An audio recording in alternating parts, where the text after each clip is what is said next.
home while my parents went to the bar with their friends and my older brothers, since they were much older than us. Our house was in the middle of the woods, and our closest neighbor was maybe half a mile away. My brother and I stayed up watching TV shows until 2 in the morning. We finished watching an episode of Full House when we heard a very big crash upstairs in my brother Josh's room. We stared at each other for a moment.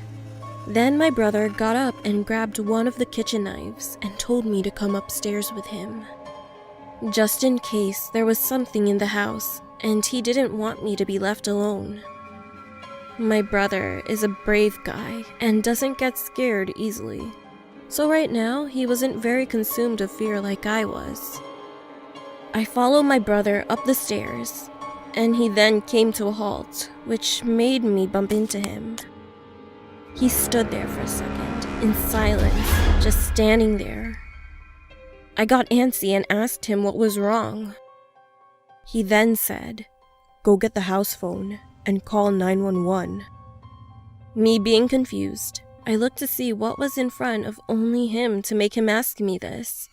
And there stood a white man, about 6'3", with dark brown hair and bloodshot eyes. I told Hunter that he needs to come with me because I had no idea what this man would do to him. I grabbed Hunter's hand, ran downstairs, and grabbed the house phone. We dashed into the bathroom and locked the door. I could hear the footsteps of the man slowly walking down the stairs. I could hear my brother on the phone with the police behind me. I was fixated on the footsteps, which got closer and closer to the bathroom door. It was silent, as I could no longer hear my brother on the phone or the footsteps.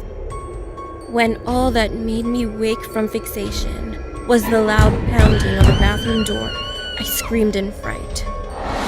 For the man was at the door now. He stopped for a moment, and I could hear his deep, harsh breathing.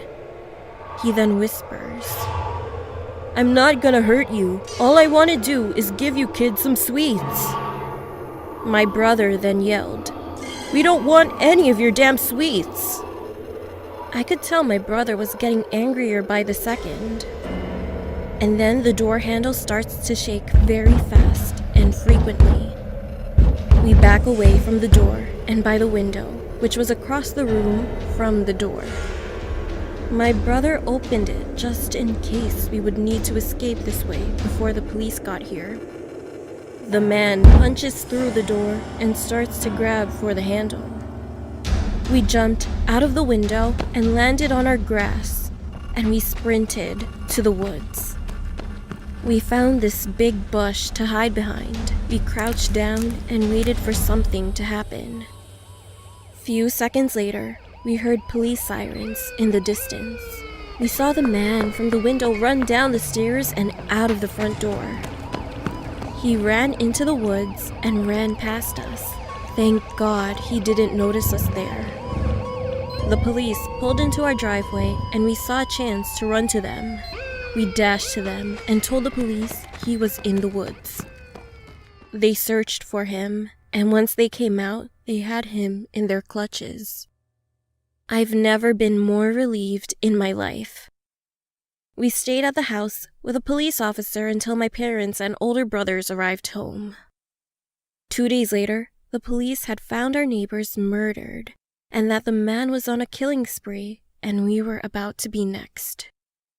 I am now 13 and still have nightmares of that time.